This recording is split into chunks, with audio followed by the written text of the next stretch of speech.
को लेकर आज जिलाधिकारी महोदय पास आप लोग आए हुए हैं। जी, राष्ट्रीय शैक्षिक महासंघ अखिल भारतीय स्तर पर आज देश के संपूर्ण जनपदों में जिलाधिकारी के माध्यम से माननीय प्रधानमंत्री जी को एक ज्ञापन देने जा रहा है। और इस ज्ञापन का मुख्य उद्देश्य यह है कि जो हमारे शिक्षक 2010 राइट टू एजुकेशन एक्ट आने के पहले के शिक्षक हैं, उनके ऊपर माननीय सर्वोच्च न्यायालय द्वारा एक निर्णय दिया गया है कि अब जो भी शिक्षक हैं उनको टेट की बेसिक अहर्ता को पूरा करना पड़ेगा। शिक्षक टीटी देने से नहीं डरता और शिक्षक के अंदर योग्यता इतनी है कि वह स्वयं ही अपने मेहनत से न जाना कितने IAS PCS बना सकता है और बना रहा है, परंतु यह गेम के बीच में नियम बदलने वाली बात है। हम जब इस विभाग में आए थे उस समय की जो भी अहर्ताएं थी उन सभी अहर्ताओं को पूरा करने के बाद ही हमारे शिक्षक आए। आज इंटर पास जो शिक्षक यहाँ पर है वह टीटी कैसे दे सकता है, जबकि उसकी बेसिक क्वालिफिकेशन उस समय इंटर थी।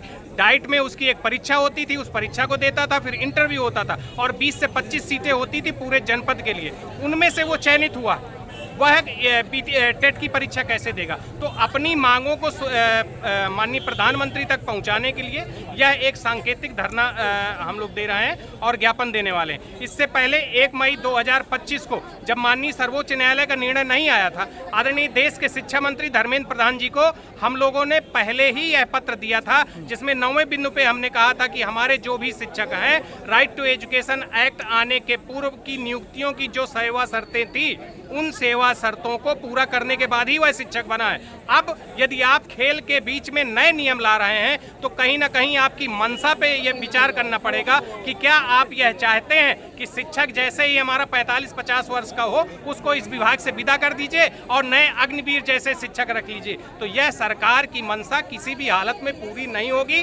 उसके लिए न्यायिक प्रक्रिया से लड़ना पड़ेगा, न्यायिक प्रक्रिया में लड़ेंगे। आज हिंदुस्तान के सभी जनपदों से यह पत्र माननीय प्रधानमंत्री जी के पास पहुंच रहा है। संपूर्ण देश से यह पत्र जब पीएमओ कार्यालय पहुंचेगा तो निसंदेह उनको इस विषय पर सोचना पड़ेगा, और यदि नहीं सोचेंगे तो राष्ट्रीय शैक्षिक महासंघ प्राथमिक से लेकर विश्वविद्यालय इकाई तक काम करता है। जंतर मंतर हो या रामलीला मैदान हो, उसको भरने के लिए हम सभी इकाइयों से एकत्र होंगे। आज जितने भी शिक्षक साथी यहाँ पे दिखाई दे रहे हैं, अधिकतर शिक्षक साथी टेट और सुपर टेट पास करके आए हैं। सरकार इसमें कुछ बदलाव नहीं करती तो इसमें शिक्षा क्या? अगर सरकार बदलाव नहीं करती, देखिए पहले हम विनम्रता के साथ में बात कर रहे हैं, हमारी मांग क्या है हम उसको सरकार के सामने रख रहे हैं, अन्यथा फिर हम सरकार के साथ में वार्ता करेंगे, प्रतिरोध होगा तो धरना होगा और माननीय न्यायालय में भी हम लोग इस विषय को रखेंगे। न्यायालय में न्याय करने वाले न्यायाधीश क्या वह आज इस विषय को गंभीरता से नहीं समझ रहे हैं कि जिन शिक्षकों ने अपनी सेवा के 20-20 वर्ष